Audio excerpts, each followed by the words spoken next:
Ya, es por la libertad de trabajo. Y vamos a tener entonces un diálogo, ¿verdad? En este caso, más que un panel, con el doctor Jorge Cornick. Bueno, Jorge, has escuchado buena parte de las intervenciones y aparte de que, digamos, estos son temas que conoces muy bien, que has estudiado mucho, no solo para el caso de Costa Rica, sino en varios otros países en América Latina y del mundo. Entonces, mucha curiosidad de conocer, o sea, que, cómo lo ves y qué crees que sigue para Costa Rica. Muy bien, muchísimas gracias en primer lugar por la invitación. Un gusto estar aquí con vos y con todos los panelistas que me han precedido. Yo empezaría por plantear que trabajar es un derecho, es decir, que tenemos que empezar discutiendo el derecho a trabajar, que como tal debe poderse ejercer de manera irrestricta, salvo cuando ese ejercicio pone en peligro la salud o el bienestar de las personas o la preservación del medio ambiente. Esa debiera ser la regla general. Esto significa que tanto empresas como personas que desean ejercer o realizar una actividad productiva, por regla general deberían tener la obligación de registrarse y no el requerimiento de pedir permiso, que es la situación actual. Una persona cuya actividad no pone en peligro el medio ambiente, no implica la demanda de infraestructura que no existe en su lugar, que no pone en peligro a los vecinos porque maneja sustancias tóxicas, quien la ejerce debiera registrarse y poderla ejercer de inmediatamente, no debería tener que pedir permiso. Ese sería el primer punto. Norma general, registro y no permiso.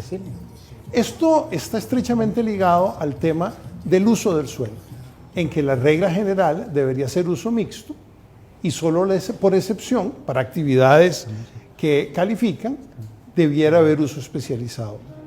Una persona que en el jardín de su casa cultiva especies gourmet y quiere formalizar su actividad, no debería enfrentarse al dilema que cuando trata de formalizarse, le dicen que el uso del suelo en donde él se encuentra es residencial y no agrícola, y que por lo tanto o compra una finca o cierra su negocio. Lo que hace la persona es que no se formaliza y sigue vendiendo sus especies gourmet.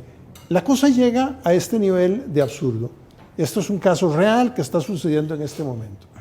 Hay un grupo de campesinos, 15 campesinos en Heredia, que recibieron parcelas del INDER, que están condenados, del INDER recibieron sus parcelas, a ejercer su actividad informalmente, porque la municipalidad no está segura de si el uso del suelo en donde ellos se encuentran ubicados es agrícola o no es agrícola. De nuevo, entonces, debiera haber como regla general uso mixto, como regla de excepción el uso especializado. Una de las personas que nos precedía, cuando nos hablabas del inicio de tu empresa de turrones, si una persona cocina y prepara repostería en su casa y quiere formalizarse, no deberíamos decirle que no lo puede hacer porque está en una zona de uso residencial y no industrial. Un tercer paso es que la normativa en temas como seguridad, accesibilidad, etcétera, debiera ser de aplicación a partir de la fecha en que se emite y no retroactivamente. Y pongo un ejemplo para mostrar los daños que la aplicación actual, que es retroactiva, causa. Una amiga tenía un consultorio, una dentista, un consultorio en Guadalupe, en un edificio viejo, en un barrio de ingresos bajos. Se aprobó la ley de accesibilidad y resulta que tenía que adecuar su consultorio para que pudieran entrar personas con silla de ruedas, los baños también, e incluso poner un ascensor, ya que se encontraba en un segundo piso. En este edificio no había un problema del monto de la inversión, había un problema de que esto era físicamente imposible. ¿Cuál es el resultado de esta historia? Que la dentista se pasó a un edificio moderno, en un barrio de ingresos medios y altos, y el barrio pobre se quedó sin dentista, lo cual es malo para el dentista, es malo para el barrio, es malo para todo el mundo. Un cuarto tema es que quien ejerce una actividad económica debe tener libertad de cobrar por sus servicios lo que le parece razonable, dadas sus condiciones de mercado, el mercado al que aspira y su nivel de calificación. Y un ejemplo claro de esto es, ustedes habrán visto hace poco una serie de publicaciones del Colegio de Ciencias Médicas indicando que el examen para licencia solo se podía pagar en línea. ¿Y qué es lo que hay detrás de esto? Que profesionales jóvenes estaban ofreciendo ese examen, profesionales jóvenes, o desempleados, estaban ofreciendo ese examen a un precio inferior, lo cual les permitía a ellos generarse algún ingreso y facilitaba el acceso al examen a una serie de personas. Esa libertad les fue eliminada, lo cual significa que se quedaron sin ese ingreso y el examen se hizo más caro. La Caja Costarricense del Seguro Social es un problema agudísimo, don Adrián lo discutió antes, pero quisiera plantear los siguientes temas. En primer lugar, la afiliación debiera ser un derecho y ejercerse de forma automática, porque en la actualidad vivimos la siguiente paradoja. No existe un formulario para afiliarse a la Caja, existe un formulario para solicitar registrarse como asegurado, el cual es examinado por un funcionario que lo puede denegar. Le puede decir a la persona que acude voluntariamente a la ventanilla de la Caja a asegurarse, no la aseguro porque usted no cumple tal o cual requisito. Eso no inhibe a la Caja, si esta persona está registrada para el pago del impuesto sobre la renta, de caerle a esa persona y, como explicaba Adrián, cobrarle para atrás 12 o 14 años de cuotas no pagadas cuando la persona se le impidió asegurarse. Dos pasos más. Las contribuciones para la Caja debieran ser siempre una proporción del ingreso efectivamente recibido, no una presunción, no medio tiempo, no un cuarto de tiempo. Si un muchacho maneja su carro como chofer de Uber 3 o 4 horas, un fin de semana sí, otro fin de semana no, cuando está en exámenes deja de manejar, cuando está en vacaciones maneja más, debiera pagar una cuota cuando trabaja y por el monto que trabaja y nada más. Si una persona que tiene un negocio propio debiera pagar según su ingreso variable cada mes en vez de declarar un salario o que se le establezca una cuota fija como sucede en la actualidad. Lo último es que cuando un país tiene un 50% de informalidad en su fuerza de trabajo, lo que quiere decir es que el país, no que hay un 50% de personas que con ánimo de delinquir evaden la seguridad social, sino lo que quiere decir es que el país ha adoptado una normativa que sobrepasa la capacidad de su aparato productivo. Y en vez de pensar en alivios temporales o en reducciones temporales de las cuotas de la Caja, yo creo que lo que habría que pensar es en un esquema en que las cuotas son más bajas proporcionalmente, tanto menor el salario o el ingreso, porque el salario es más bajo justamente en las ocupaciones de menor productividad y que haya una rampa según los salarios. Alguien podría decir, esto va a desfinanciar a la Caja y esto va a estimular el pago de bajos salarios. Lo primero es que eso no es cierto. Si ese 50% de trabajadores informales contribuyeran a la Caja el 2% de sus ingresos, no el 25%, sería un montón de dinero que hoy no ingresa y que empezaría a ingresar. Lo segundo, no se crea un incentivo artificial para pagar esos salarios bajísimos que, ojo, son los salarios reales. La Caja no tiene que discutir si están por encima o por debajo de un mínimo de ley. La persona cotiza sobre lo que ingresa. Y si se establece un sistema así, y yo quiero contratar a don Luis o a don Adrián para que hagan un trabajo para mi empresa, no les voy a poder ofrecer ese salario para evadir la seguridad social. Les voy a tener que ofrecer un salario correspondiente con sus habilidades y sus capacidades. Volviendo de nuevo al tema de que las personas que trabajan deben estar en libertad de cobrar por sus servicios lo que les parece que es más conveniente dado su mercado meta, la situación de la economía, sus aspiraciones. Yo creo que con una serie de reformas en este sentido que son muy sencillas conceptualmente, son muy complicadas legalmente porque creo que en ambos casos implican cambios en la Constitución.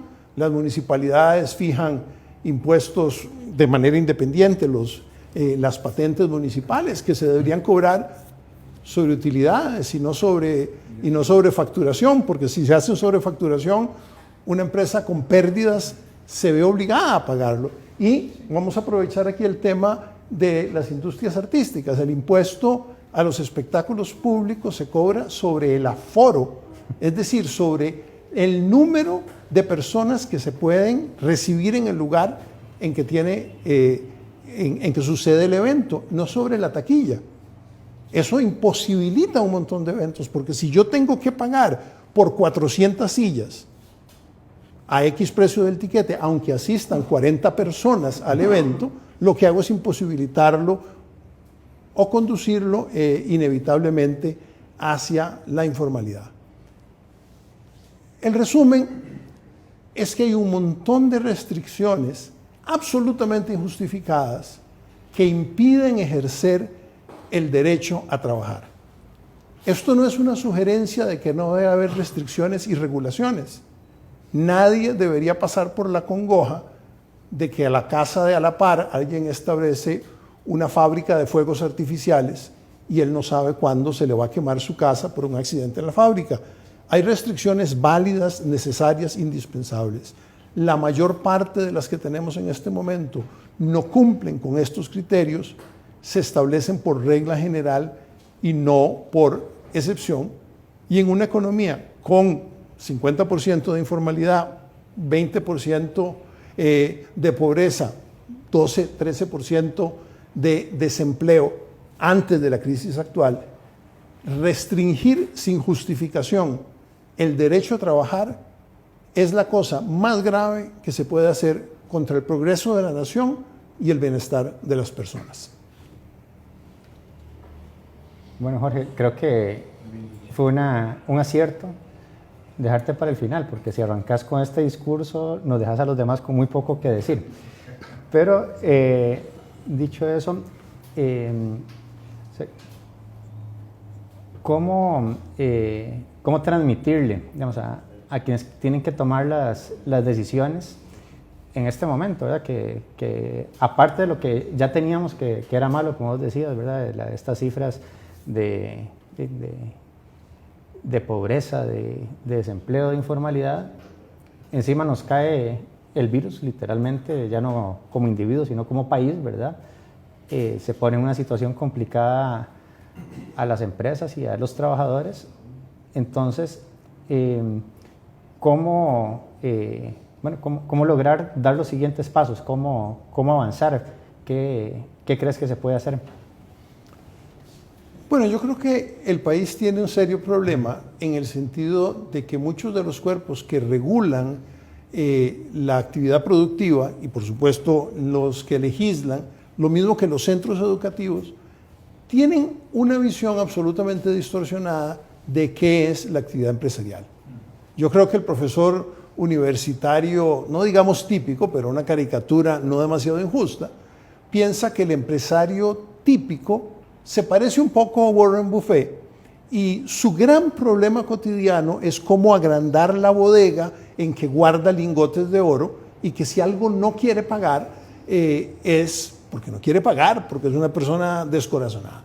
La realidad de las empresas, de la mayor parte de las empresas del país, es una realidad de estar, si no constantemente, con frecuencia al borde del abismo. Y esa dificultad de la actividad empresarial, ese desafío enorme que es pagar la planilla cada mes, cada quincena, es una cosa que escapa por completo a la percepción de muchas de las personas, al conocimiento que regulan la actividad económica. Yo creo que un buen ejemplo, y no sé si el proyecto que está en la Asamblea Legislativa en este momento está bien diseñado o no, pero un buen ejemplo es la discusión sobre si establecer una moratoria con el IVA o no establecerla. Dice un colega economista, es una barbaridad, porque el que compra algo paga el IVA. La moratoria significa que el empresario se deja el IVA, deteriora la situación fiscal y ¿por qué vamos a beneficiarlo de esa manera arbitraria? Bueno, es posible que esto sea cierto en las industrias que venden directamente al consumidor. Las que no hacen eso, las que venden a otras empresas, cobra normalmente a 30 días, a veces a 60. Si el cliente es grande, se puede dar el lujo de atrasarse más. Y en la situación actual, los atrasos van a ser mucho mayores. Con la norma que tenemos, la obligación de pagar el impuesto surge al momento de emitir la factura, no surge al momento de recibir el pago. Entonces, en una situación nacional en que esos desfases entre factura e ingresos se van a agrandar, para las pequeñas y medianas empresas cuyos clientes no pagan de contado, es una medida de una urgencia enorme. Quien nunca ha tenido que pagar una planilla tampoco tiene conciencia de lo siguiente. Si alguien funda una pequeña empresa en un momento de auge económico y le va bien, va a contratar un montón de personal nuevo para crecer.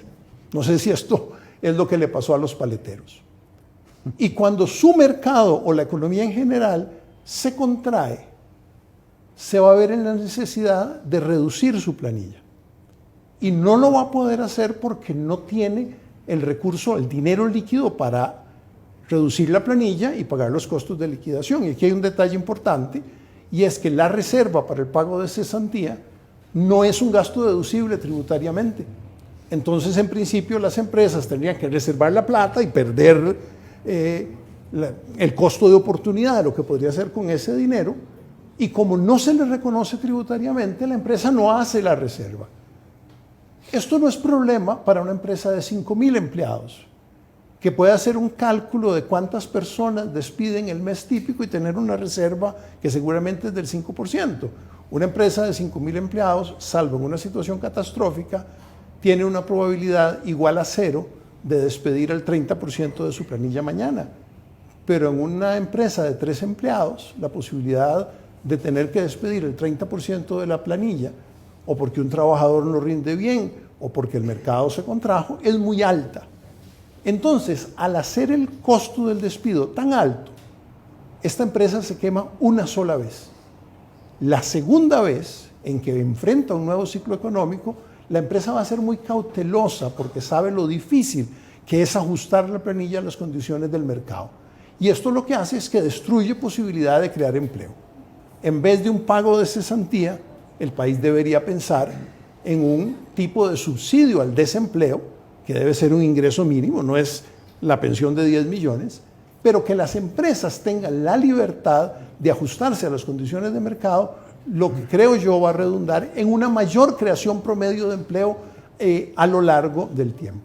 Yo creo que este es otro ejemplo de una normativa en que supone no solo que Costa Rica tiene ya el ingreso de Noruega o Dinamarca, sino que presupone una estabilidad económica, que es lo que caracterizó al mundo de la posguerra a los años 80, pero es lo contrario de la realidad actual, de cambios rapidísimos, de industrias que aparecen y desaparecen, de mercados que crecen y luego se esfuman, y por tanto una imperativa necesidad de que las empresas puedan, con enorme flexibilidad, crecer, ajustarse, cambiar sus líneas de producción, cambiar el trabajo profesional y técnico que contratan.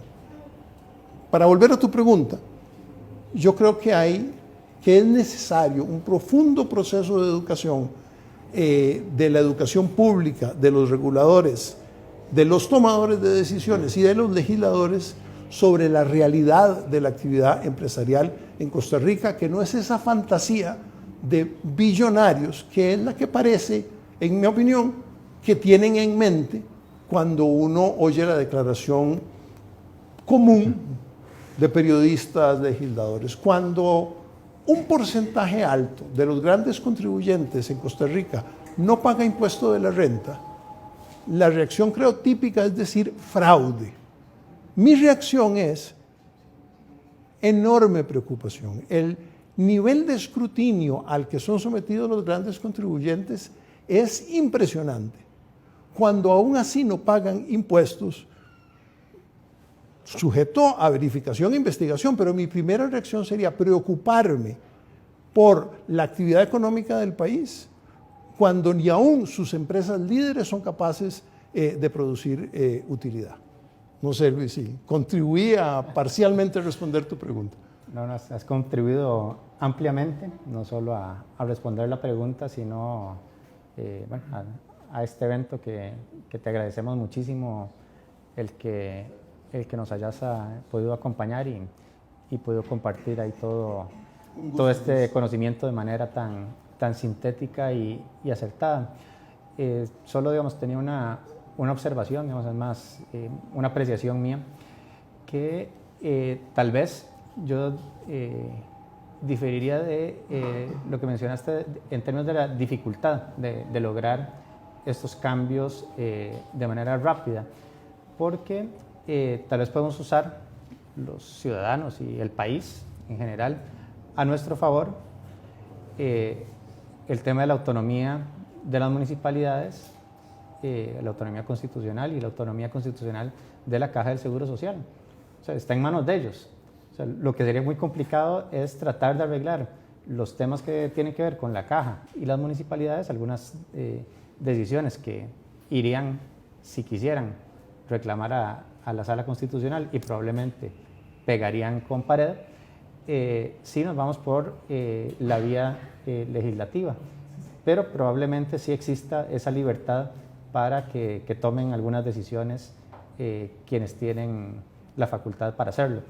Mi comentario, Luis, sería que las reformas son necesarias, difíciles o fáciles, tanto en términos políticos como de trámite, y que como son necesarias, y yo diría son urgentes, tanto más difíciles, tanto más debemos empeñarnos en empezar a trabajar en ellas desde ahora, sin perjuicio de las medidas que se puedan tomar ante la situación de emergencia.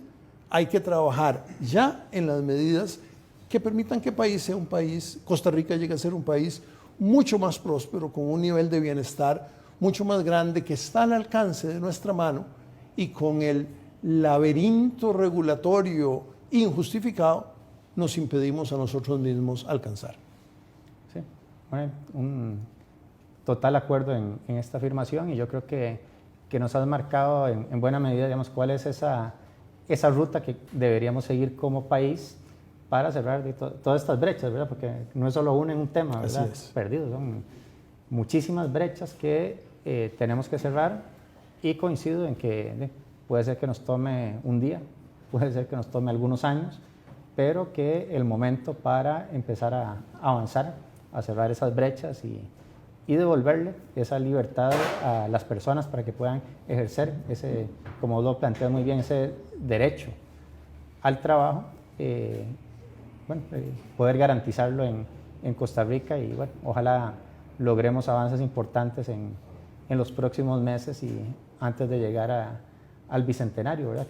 Que vamos a, ojalá, celebrar en grande. Muy bien. Muchas gracias, Luis. Y te agradezco mucho por acompañarnos, y bueno, también les pido un aplauso a quienes nos acompañan acá. Bueno, muchísimas gracias. Un gusto.